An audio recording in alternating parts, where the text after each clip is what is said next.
Morning light spilled across the private terminal as Amara Lewis rolled her small carry-on toward the glass doors. The sky was clear and soft, the kind of sky that made a runway look like a promise. She walked with a calm step, not slow, not rushed, just sure.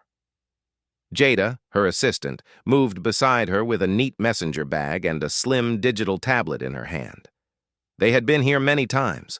The staff at the desk knew their faces. The ground crew in reflective vests often lifted, a hand in a friendly wave. Even the smell of jet fuel felt familiar now. It reminded Amara of hard work, long plans, and focused travel. Inside the terminal, the air was cool and bright. A coffee machine hummed softly near a small lounge. A few passengers sat with laptops open. A line of framed photos on the wall showed. Different aircraft that had visited over the years, each with a small brass plaque. Jada glanced at the digital departure screen and smiled. "All good," she said. "Filed on time. Weather is clean. Flight plan is in." Amara nodded. She had already reviewed everything, the timing, the route, the meeting at the other end. She reached up and smoothed a strand of hair behind her ear. "Let's greet the crew," she said, easy and warm. They walked out to the ramp through the sliding doors that opened with a soft swoosh. The brightness outside was stronger now. The jet looked sleek, white with a charcoal stripe, the tail number neat and exact. A ground crew member guided a small fuel truck away, and another checked a compartment near the nose. The plane looked ready, like it had been waiting for them. Near the stairs stood Captain Reed in a crisp uniform, a tablet in his hand, sunglasses reflecting the silver wing. He had a straight posture and a careful look, like a man who counted steps as he took them. Amara smiled and offered a friendly nod. "Good morning, Captain." He gave a polite nod back.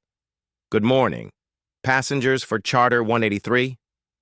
We're flying on N, as in November, then the tail number," Jada said gently, pointing at the numbers near the tail. "We're with this aircraft." Captain Reed's mouth tightened a little. He glanced down at his tablet, tapped, and then raised. His eyes again. "I'm sorry, but I'm showing one passenger on my manifest, last name listed under a company charter contact. The cabin isn't open to non-charter passengers at the moment." Amara kept her expression calm. She had been in business long enough to know that tone could shape a moment, even more than facts. "We are with this aircraft," she said in a steady voice. "Let's verify the tail number and registration to be sure. It takes only a minute." The ground crew paused in their work, eyes glancing over, then back to their tasks. It was the kind of moment people sensed without words. Jada lifted her tablet and opened a secure folder. She had already prepared for this day like she always did. Records ready, copies of everything.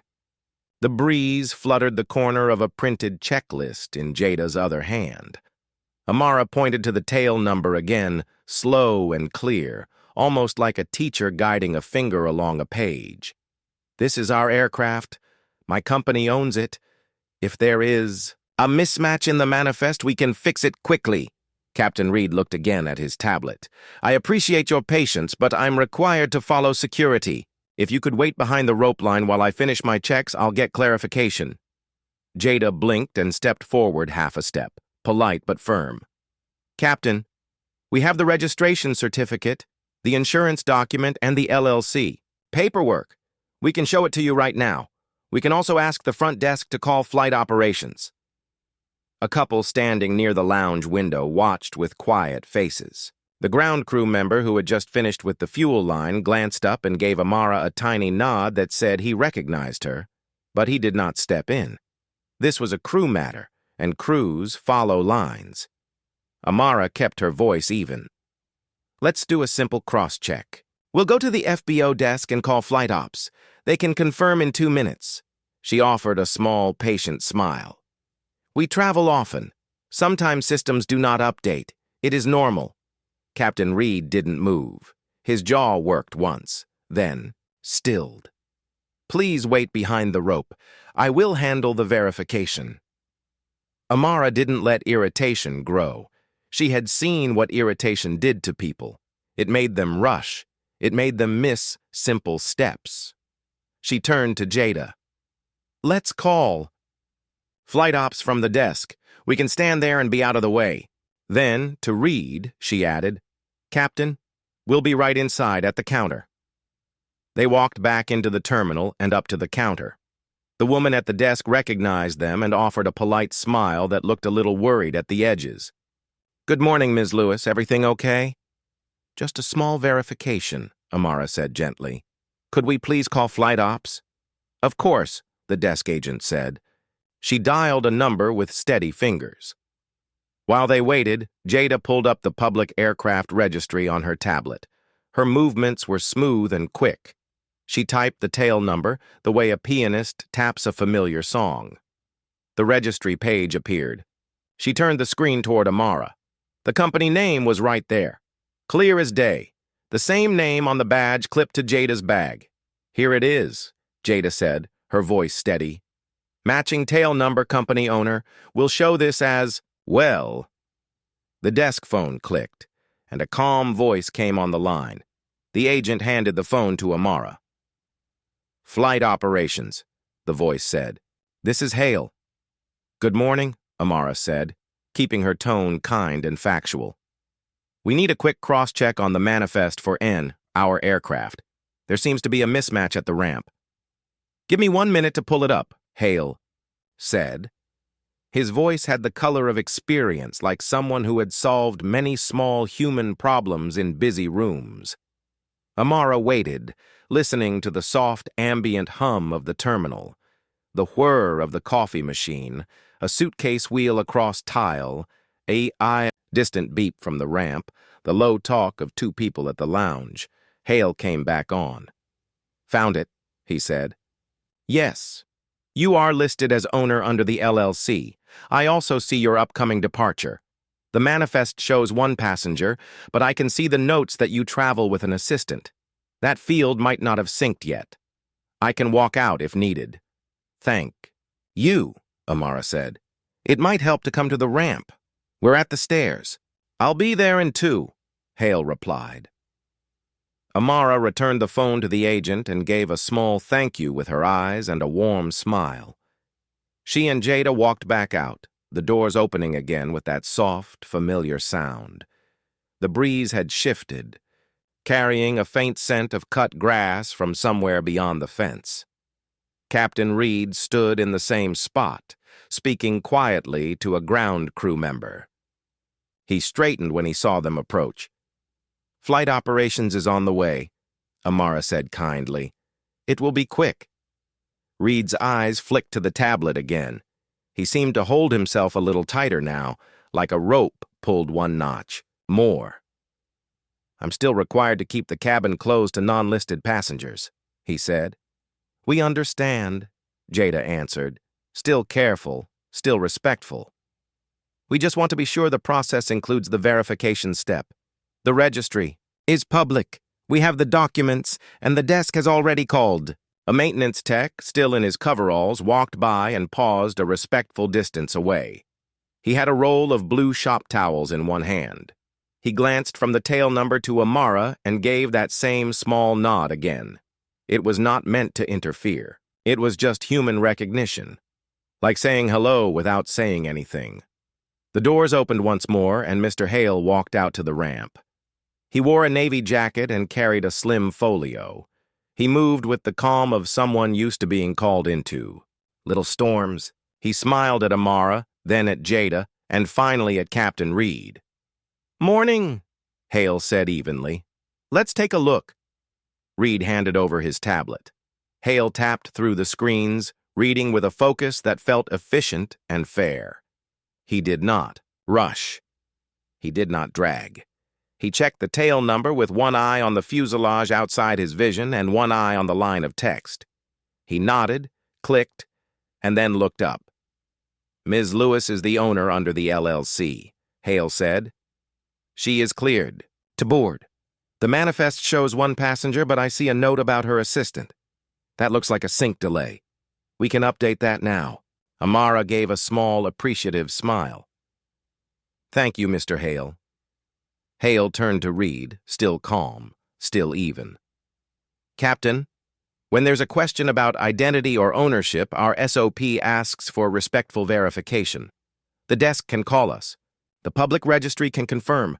We must never block first when a simple check can clear things in minutes." Reed's face shifted, the tightness in his jaw loosening in small degrees. "I was trying to follow security," he said.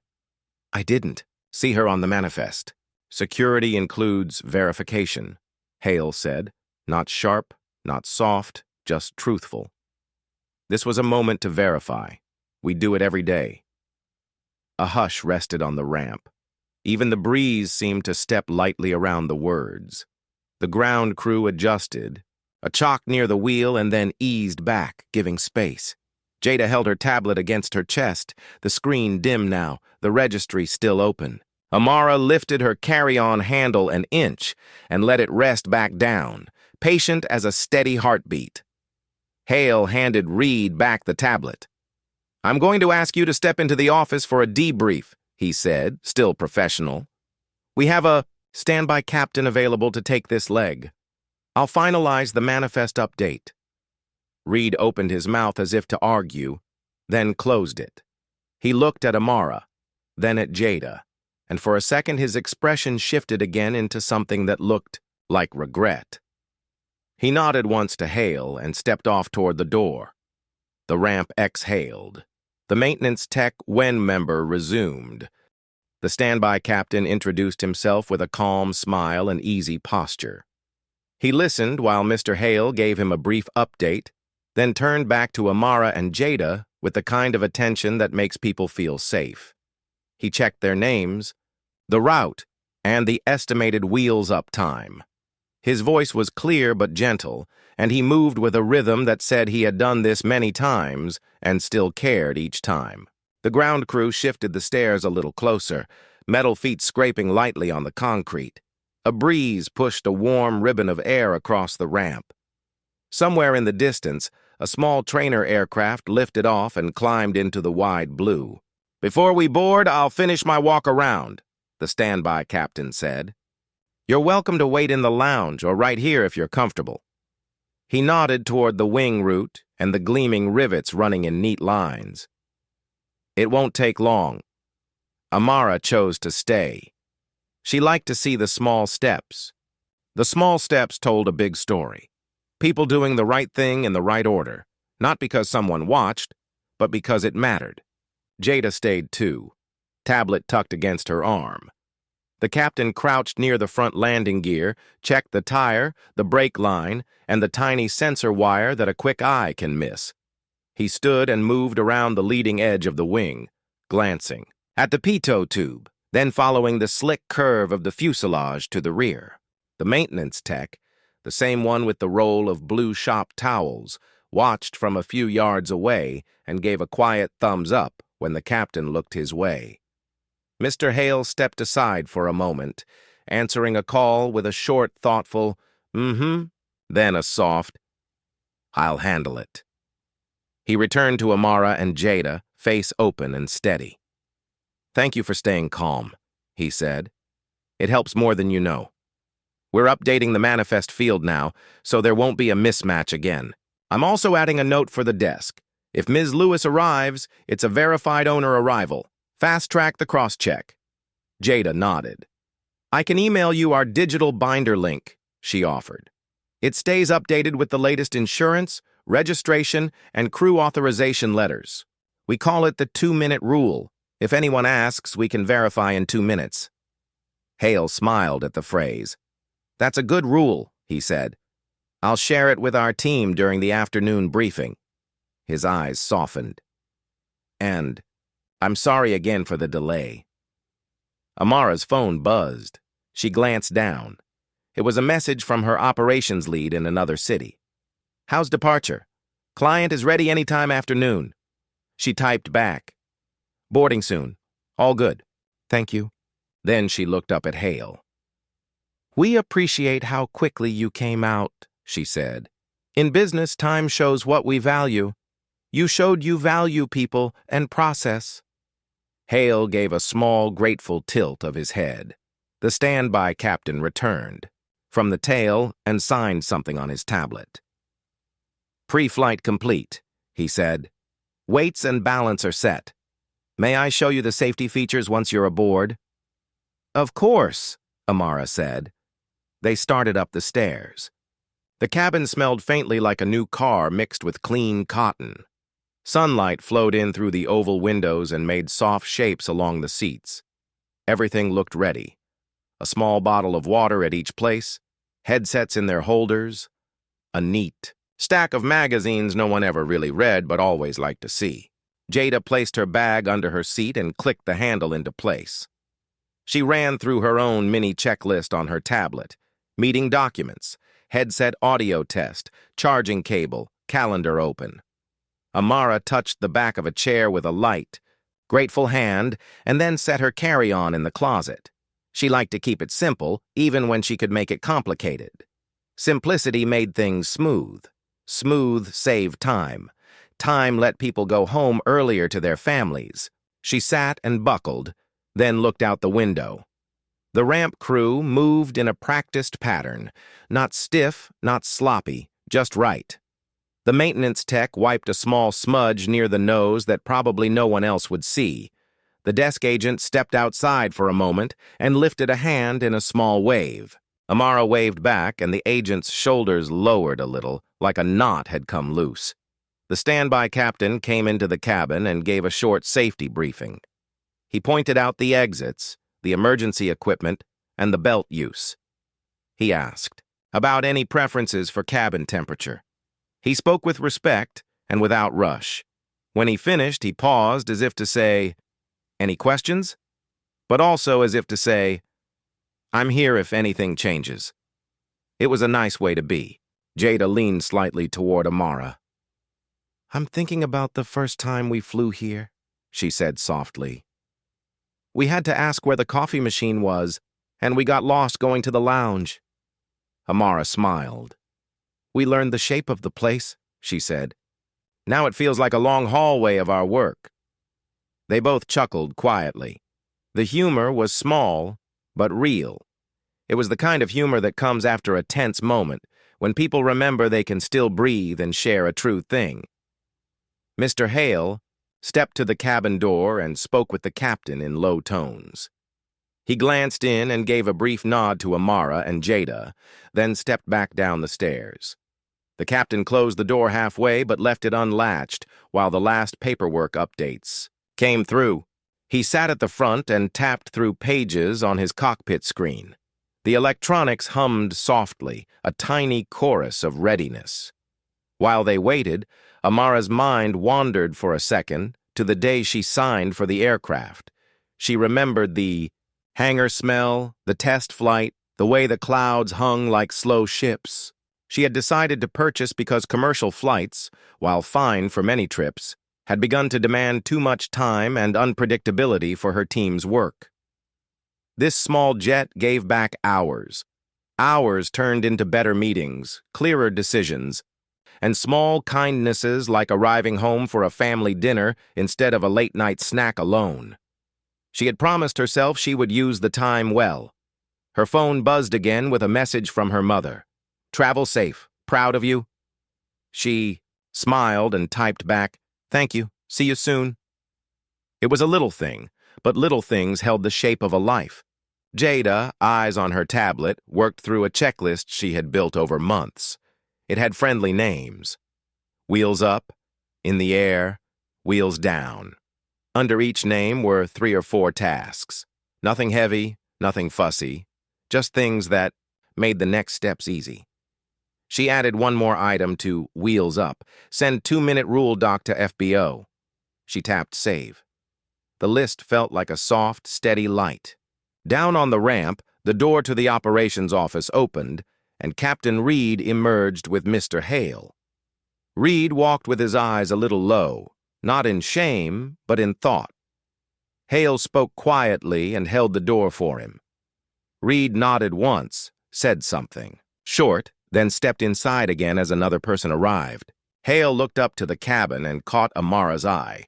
He lifted his palm in a 1-minute sign, then made his way to the base of the stairs. He didn't climb this time. He stayed at the bottom and spoke in a clear voice that carried without, being loud. "We're finalizing the crew change and paperwork. I want to thank you both again for your patience. We'll send a formal note today. If you prefer, I can share a quick summary of the steps we're taking so you know this isn't just words." Amara unbuckled and came to the door. She didn't step down. She just stood in the shade of the doorway and listened. "Go ahead," she said. "First, we're adding a mandatory refresher today on respectful verification," Hale said. "Second, we're placing a simple checklist at the desk and on crew tablets. Verify first. It includes the public registry link, our internal owner list, and the direct call button to flight ops. Third, we will add a visible note on your tail number so any new crew sees the owner detail at a glance." Jada leaned forward so she could hear. "That sounds good," she said. "Could we also add a line that says, 'If you are unsure, ask the desk. No assumptions.' It helps to give people the exact words." Hale smiled at that. "We'll add it," he said. "Clear language helps in busy moments." Amara thanked him. "That will help your team and your customers," she said. "I've learned in my own company that when people stumble, it's usually because the path wasn't clear, not because they wanted to stumble." Hale nodded. "That's true," he said softly. "We try to build better paths." He stepped back as the desk agent hurried out with a small folder. She passed it to Hale, who checked a page and then looked up at the cabin door. "You're cleared to board fully and depart," he said. "ATC shows a short taxi delay, but nothing major. We'll handle the rest here." "Thank you," Amara said. She meant it in the simple way that carries weight, not the heavy thank you that tries to do too much, but the honest one that drops into a person's day and stays. Hale held her eyes for a second, then gave a small, respectful bow of his head. He turned and walked back across the ramp, speaking to the ground crew and lifting a hand to the maintenance tech. The tech smiled and made a small mark on his own clipboard, as if he too had a personal 2-minute rule written in pencil. The captain closed the cabin door and latched it with a soft, solid click. He returned to the cockpit. The engine start was gentle, a low, even sound that grew into a steady hum. The cabin air shifted slightly, cool and comfortable. Amara sat again and buckled. Jada did the same and slid her tablet into the seat pocket for a moment. They looked at each other and shared a quiet, light smile. It felt like the moment before a good conversation begins. The jet pushed back. A ground crew member stood at a distance with orange wands, guiding the slow, careful motion. The taxiway ahead glimmered. The jet climbed smoothly through soft clouds, and the city below turned small and quiet. Inside the cabin, the air felt calm and cool. The hum of the engines became a steady sound, like a soft line under a song. Amara sat back and let out a breath. She did not know she was holding. Jada looked over and gave a small smile that said, "We're okay." The seatbelt sign went off with a gentle chime. The standby captain came on the intercom and said in a friendly voice that they would reach cruise altitude soon. The weather ahead looked kind, and if they needed anything at all, he was there. Jada pulled her tablet onto the small table and opened the email app. "I'll write the thank you note now," she said. "Short and warm." She typed, "Thank you for your help today. We appreciate the quick verification and the clear steps. You're adding. Here's our binder link. Documents update every month. We call it the 2-minute rule. Feel free to share it during your briefing." She added the link, checked spelling, and pressed send. She then wrote a second email to Mr. Hale with the exact lines he had asked for. "If you are unsure, ask the desk, no assumptions, and verify first," both in clear text. She attached a one-page version with little icons to make it friendly. She sent that, too. Amara watched the clouds slide by like slow white islands. She thought about the morning, about how a small moment can teach a big lesson, and how a calm voice can guide people back to facts. She opened her notebook, the paper kind, with a soft gray cover. She wrote a simple line at the top of a page: "We solve with facts and grace." Under it, she drew 2 columns. In one column, she wrote, "Facts, registry, documents, call flight ops." In the other column, she wrote, "Grace, patience, kind tone, thank people." She nodded to herself. This was how she wanted her team to move through hard minutes. Both columns side by side. The standby captain stepped into the cabin with a friendly smile and 2 cups on a small tray. "Herbal tea and hot water as you requested," he said. "We'll be at cruise in 1 minute." Jada thanked him and handed a cup to Amara. The tea smelled like mint and calm. The captain pointed to the window. "On your right, you'll see the river soon. It looks beautiful from this altitude." He gave a small nod and went back to the cockpit. As the jet leveled off, Amara's phone buzzed. It was an email from Mr. Hale. The subject line said, "Update and apology." She opened it. Hale had written with clear, careful words. He explained that the pilot had been removed from duty immediately and that the company had decided to end his contract for failing to follow respectful verification steps. He said a formal apology was attached and training would begin that afternoon. He thanked Amara and Jada for their patience and for the helpful language they offered. He ended with, "We value your trust. We will earn it every day." Amara tapped the attachment. It was a short letter from Captain Reed. The letter was written in simple, honest words. He said he was sorry for the way he handled the situation. He said he should have asked the desk to call flight ops right away, and that he understood now that security includes respect, listening, and fast verification. He said he would carry this lesson into whatever he did next, and he wished Amara safe travel. Amara read the letter twice.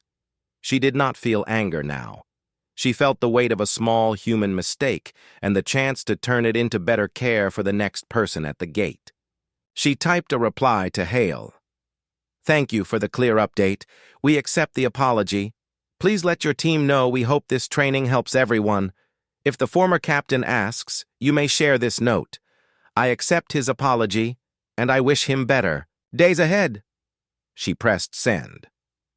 Then she closed her eyes for a moment and let the engine hum carry the rest of the morning away. Back at the FBO, Mr. Hale stood in a small meeting room with a simple display on the screen. "Verify first." He spoke to a group of crew members, desk agents, and maintenance staff. He walked through the steps: public registry, internal owner list, call flight ops. He told them that simple words matter, and showed the exact lines Jada had sent. If you are unsure, ask the desk. No assumptions. He explained how a calm tone keeps people safe and respected. The team nodded. Some took notes. The maintenance tech, the one with the roll of blue shop towels, wrote 2-minute rule on a sticky note and stuck it to the edge of his toolbox, where he would see it each morning. In a nearby office, Captain Reed met with an HR manager. He sat quietly. His hands were still, folded together. The manager spoke in a kind, even voice. She explained the decision and the reason, a breach of policy and conduct. Reed did not argue. He listened. He said he understood. He asked if he could leave a letter of apology. She said yes, and thanked him for writing it with care. He looked out the window for a long second and said, "I thought I was protecting the aircraft. I missed the simple step. I should have called. I will remember that." He signed his final forms and stood. At the door, he turned and said, "Please tell Ms. Lewis I am truly sorry." The HR manager nodded. "She already knows," she said softly. Up in the sky, the river came into view on the right, like the captain had said. It was a wide curve of silver, bright in the sun. Small boats left tiny lines on the water that looked like threads. Jada took a quick photo through the window and added it to a shared folder titled Sky Views. It was a quiet tradition. They had one photo from each flight, a memory of that day's light. "We still have an hour," Jada said. "Do you want to review the client agenda?" "Let's do it," Amara said. They opened a clean outline. The meeting would be simple: a progress update, a few decisions, and a talk about how to make the next month smoother. Amara liked meetings that ended with people knowing exactly what to do next. She looked over the items and drew small check marks in the margins where she felt ready. She wrote one new question next to an item. Who owns this step? Then she circled it. Clear. Owners make workflow. She had learned that many times. The standby captain's voice came over the intercom again, easy and friendly. "We have a slight tailwind, so arrival may be a few minutes earlier than planned. Skies remain smooth. If you need anything, I'm here." His tone carried confidence without show. It felt good to hear. Amara thought about how tone is like a handrail. People hold it without thinking, but it keeps them steady. She made a small note in her book. Tone is part of safety. Her phone buzzed once more. It was a short message from the desk agent at the first FBO. "Training already started. Thank you for your kindness. We'll do better." Amara smiled and typed back, "Thank you. You handled a hard moment well. We appreciate you." She kept it short. She believed that short and kind words could do a lot. For a while, they worked in comfortable quiet. The cabin light settled into a soft midday glow. The clouds thinned and opened like a curtain that lets you see more sky. The hum of the engines reminded Amara why she had chosen this path. Not to feel important, not to be separate, but to make time gentle again. Time was a gift that let people show up better, less rushed, more present, more able to listen. Jada looked up from her tablet. "Do you ever think about the first day you decided to buy the jet?" she asked, curious and warm. "Sometimes," Amara said. "I think about how nervous I was. It was a big step. But I also think about all the evenings I got back an hour earlier and what that hour did for me and for the team. It allowed care to fit back into the day." Jada nodded. "Care does not like to be squeezed," she said, half laughing. "It needs room." They both smiled. It was a simple truth said in a simple way, and it felt right. The captain returned briefly to check on them and see if they needed anything else. He asked about cabin temperature and if they preferred lights brighter or softer. He noticed the notebook on the table. "That's a good line," he said, pointing gently toward, "We solve with facts and grace." He did not read more than that. He respected the page the way one respects a closed door. Then he wished them a good rest of the flight and went back to the cockpit.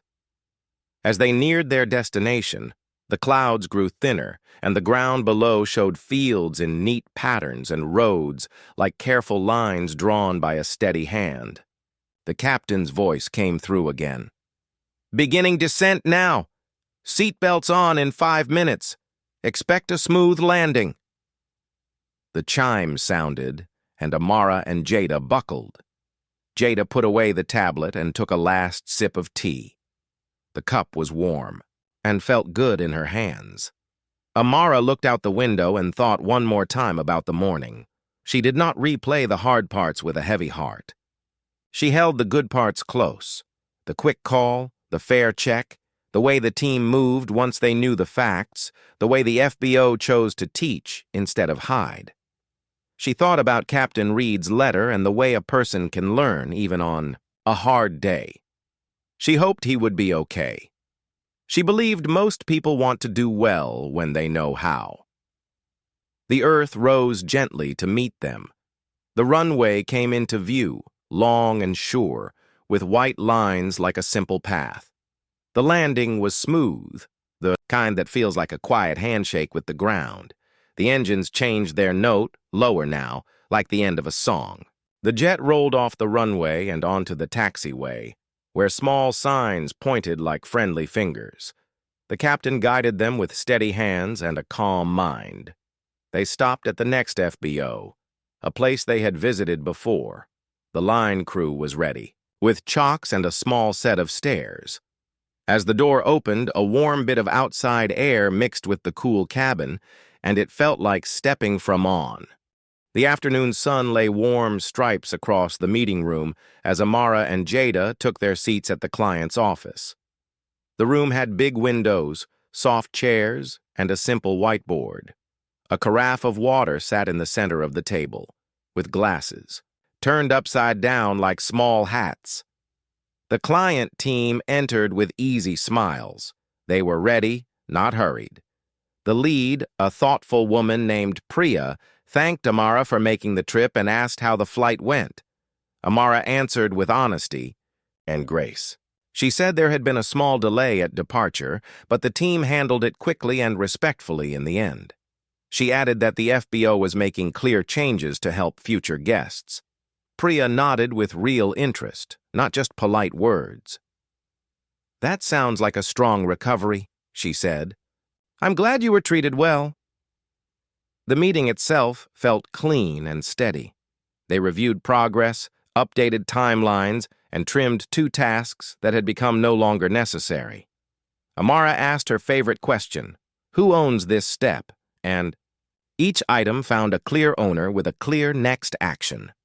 When a debate opened about one feature, Amara gently asked, "What problem is this solving?" The room paused, then the answer came, and the feature became smaller, simpler, and far more useful. People smiled because simple is kind. It saves time, and it gives the best chance for good work. After the meeting, Priya walked them to the elevator. "I like your line," she said. "We solve with facts and grace." She smiled. "It sounds like good design for people." Amara thanked her. In the elevator, Jada looked at Amara with a spark in her eyes. "I think we should make a 1-page version of that line," she said. "Something our team can keep near their desks." Amara agreed. "Yes, and let's send a copy to Mr. Hale, too," she said. "He will know what to do with it." Back at their hotel that evening, the city lights came on like soft stars in a careful pattern. Amara sat at the small desk and opened her notebook. She wrote a short note to the whole company and scheduled it to send in the morning. "Today reminded me to meet every problem with 2 tools, facts and grace. Facts clear the path. Grace keeps people on it with dignity. Please hold both in every hard moment. Also, when in doubt, ask. Asking is not weakness. It is how safety begins." She attached a simple graphic Jada mocked up. 2 open hands, one labeled facts, one labeled grace, held side by side, equal. The next day brought quiet proof that good messages can move fast. The FBO posted a small photo on their staff board, a printed checklist titled Verify First, taped neatly beside a worn map of the airfield. In the corner of the photo, just visible, was the maintenance tech's toolbox with the 2-minute rule sticky note still bright and true. Mr. Hale sent a brief update to Amara and Jada. Refresher complete. Crew devices updated with one-tap registry link and owner list. Staff say the new phrases help. If you are unsure, ask the desk. No assumptions. We also added, "Thank you for your patience while we verify." It sets a respectful tone. Amara read it and felt that quiet, grounded joy that comes when a lesson is not wasted. At Amara's own company, the message landed well. A young operations intern named Maya wrote back to say the line made sense to her. "Sometimes I worry. I should already know the answer," Maya admitted. "But asking first is better than guessing wrong." Amara replied with a quick note that she wished someone had told her that at 19. "Asking is a superpower, not a weakness," she wrote. It saves time and keeps trust safe. Maya saved the email in a folder named Keep. Jada spent part of the afternoon polishing a tiny micro-guide called The 2-Minute Rule. It was just 3 steps on a single page with friendly icons. Step 1, look up the shared link. Step 2, call the number listed if anything looks unclear. Step 3, thank the person for waiting while you verify. At the bottom, in small text, it said, "We solve with facts and grace." She printed 10 copies and left them at the office reception, then uploaded the PDF to the team wiki. She sent one to Mr. Hale with a note that read, "Share freely." Hale answered with a thumbs-up emoji and one word, framed. In the same hour, a short email arrived from an aviation safety newsletter. They had heard, through a chain of colleagues, about the FBO's new Verify First practice. They asked if they could quote the language, not the names. Hale checked, with Amara, who agreed. The newsletter published a small piece titled, "A Simple Phrase That Prevents Big Problems." It described how one FBO reduced confusion and stress by building a habit around quick verification and kind words. They included the line, "If you are unsure, ask the desk, no assumptions," and the idea of a 2-minute rule. The piece was short and practical. It spread quietly across a handful of terminals and crew rooms. A ramp agent in another city taped it up near the water cooler alongside a weather chart and a calendar of birthdays. People read it between tasks and nodded. It felt like common sense because it was. Meanwhile, Mr. Hale met again with Captain Reed to close the loop on the employment decision. He kept the meeting human and steady. Reed arrived with a calm face and a small envelope. "I wanted to leave this," he said. Inside was a second note, not long, written after a night of thinking. In it, he thanked the staff for the chance to apologize and said he had already signed up for a customer care course. He wrote that he would carry the lesson forward and that he would remember those 3 words, verify, respect, listen, whenever a busy morning tried to rush him. He wished the team well. Hale read the note and felt that the day had given everyone a way to grow. He placed the envelope in a folder labeled Lessons because he had started keeping such a folder and it felt right. On the 3rd morning after the incident, the first FBO had a test without planning it. A new client arrived early before. The system had synced. Her last name was unusual, and the desk's software had shortened it by mistake. The line staff greeted her kindly and said the exact words, "Thank you for your patience while we verify." They used the one-tap registry, link, and the internal list. In under a minute, the mismatch was fixed. The client laughed softly and said, "That was fast." The desk agent smiled and replied, "We have a 2-minute rule." The client left happy, and the staff felt good. Later, at the shift change, someone said, "That little phrase helped. People relax when they hear it." The desk lead wrote it on the whiteboard in thick marker under the day's weather. "If you are unsure, ask the desk. No assumptions." The board looked better with that line on it. Amara and Jada returned home 2 days later on a quiet evening flight. The cabin lights were low, the sky a deep blue with a thin silver edge. The standby captain had become simply the captain in their minds because he had earned the role with calm skill and kind words. When they landed, the ramp crew at their home field greeted them like friends, with simple nods and warm eyes. In the car, Jada checked her inbox and found a message from Maya. "I used the 2-minute rule today with a vendor. It kept the call. Easy. Thank you." Amara smiled at the screen and said, "That's how it spreads. One person, then another." That weekend, Amara hosted a small lunch for her leadership team at the office kitchen. It was casual: soup, salad, bread, laughter. She told the story of the week not to raise anger, but to show how a hard moment can become a better system. She held up the 1-page card Jada made and said, "Keep this near you. When something goes wrong, ask, what are the facts and where? Is the grace? They talked about places in their own work that needed a clearer path. A product manager suggested adding a verify step before sending large invoices. A support lead proposed new language for tricky emails. Thank you for your patience while I check this for you. Small ideas filled the table like sunlight. They wrote them down and chose owners. No one felt blamed. Everyone felt responsible. On Monday, a message arrived from Mr. Hale with a photo that made Amara laugh softly. It showed a small frame on the FBO wall with the words, "We solve with facts and grace," printed on a clean background.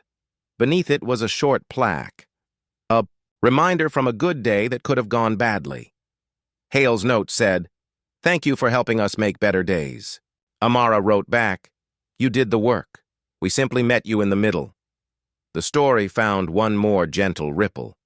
An executive at a different airport sent Hale a note asking about the checklist and the phrases. "We have new staff," he wrote. Simple words help. Hale shared the files and the story. No names, no drama, just the steps and the results. A week later, he received a message. "We used it today. A question at the gate became a calm conversation. Thank you." Hale forwarded the note to Amara and Jada with a single line, "Good things travel fast." In quiet moments, Amara thought about Captain Reed and hoped he had found a place to keep flying or found a new path that fit him well. She believed in second chances, not as slogans, but as real work people do with themselves. She had accepted his apology because she wanted the story to close with dignity. She knew that dignity begets dignity. It lifts the next moment higher. Late one evening, Amara walked past her own office and paused at the doorway. On the wall inside, Jada had hung a small print of the river they saw from cruise altitude, a silver curve under a blue sky. Under it, in small letters, Jada had written, "Time is kinder when we use it well." Amara stood there a long moment and let the words settle. The week had been full.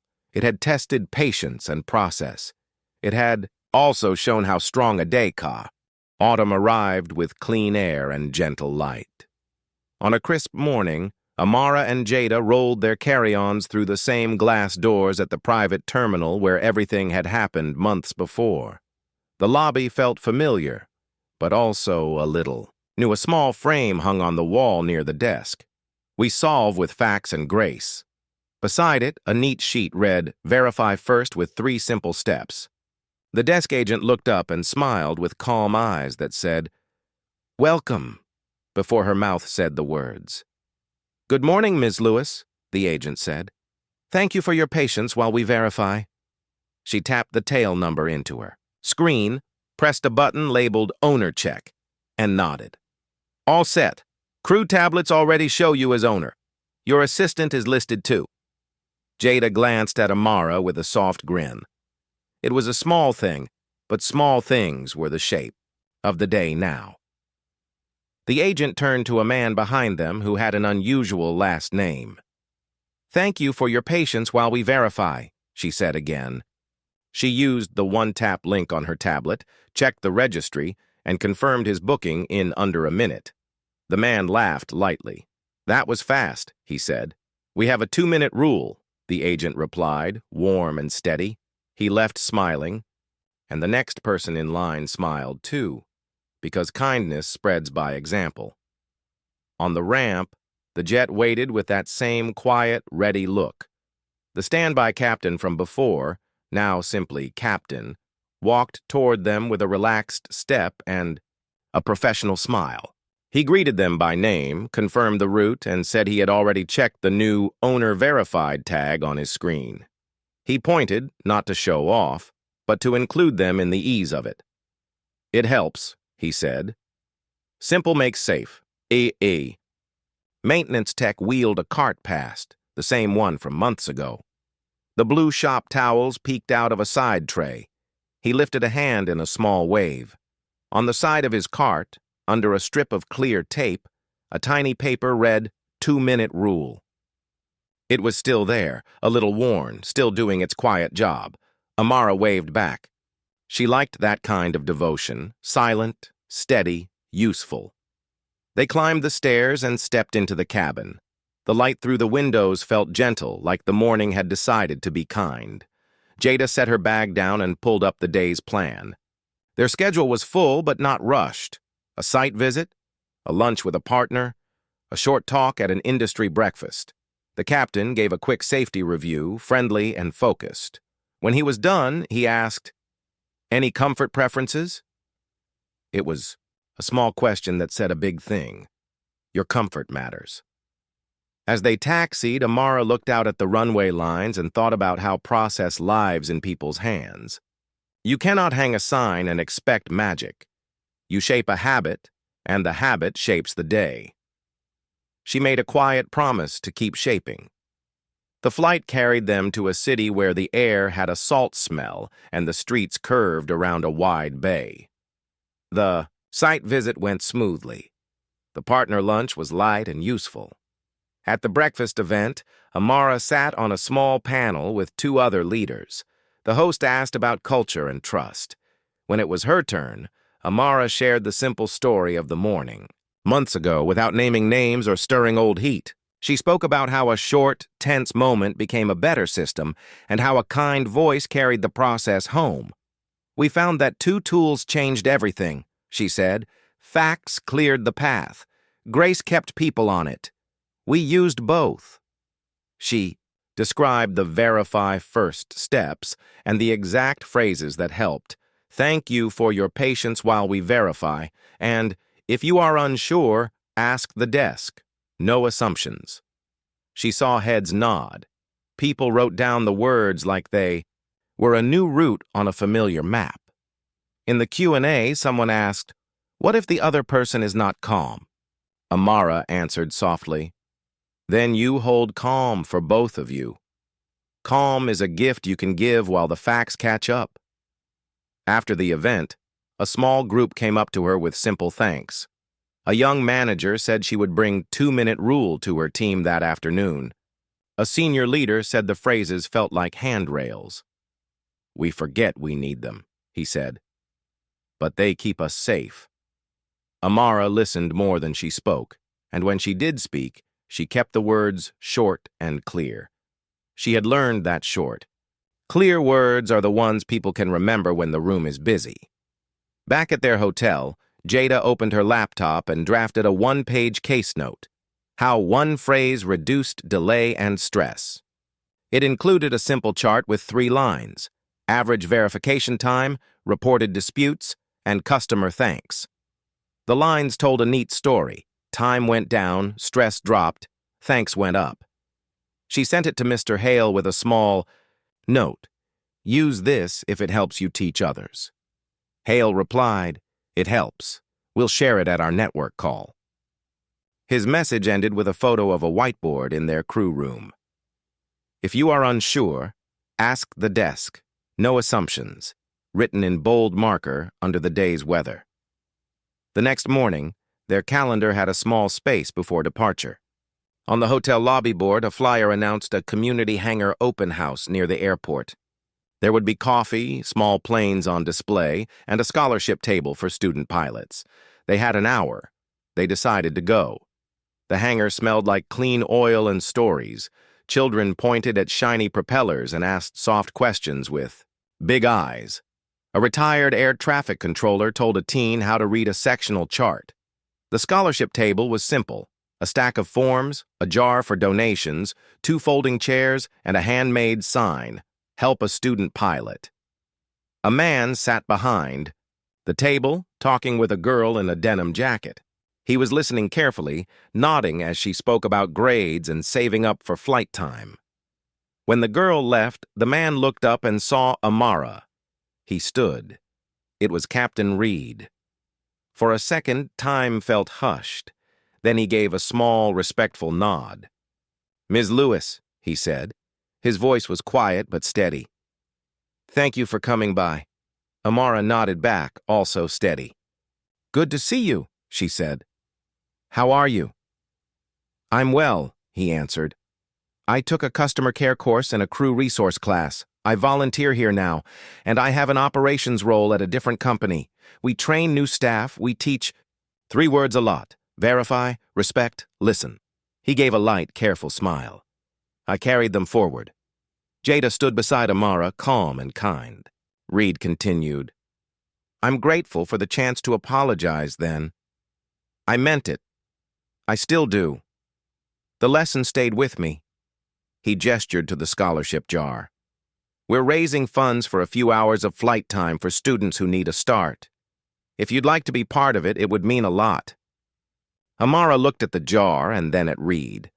She saw a person doing real work to be better. We'd be glad to, she said. She placed a donation in the jar and wrote a short note on a small card. For the next pilot who will carry care into the sky. Reed thanked them with a grateful look that did not try to undo the past, only to honor the present. They walked the hangar a few minutes more, thanked the volunteers, and headed back to the airport. In the car, Jada said, That was a good moment. Amara nodded. Yes, she said. People can learn, systems can learn, both matter. She made a mental note to share the scholarship link with her team. Perhaps there was a way to help. On a regular schedule, at the terminal, the same gentle rhythm greeted them. Thank you for your patience while we verify, the agent said, already smiling because the system worked so well now that verification felt like a friendly habit, not a barrier. On the ramp, the captain finished his walk-around and gave a thumbs up. The maintenance tech wiped a tiny mark near the nose wheel with quiet pride. The stairs clicked into place with a soft sound that always made Amara feel the day was lining up in a good way. Once in the cabin, while the captain ran pre-flight, Amara opened her notebook and wrote a short letter to her team.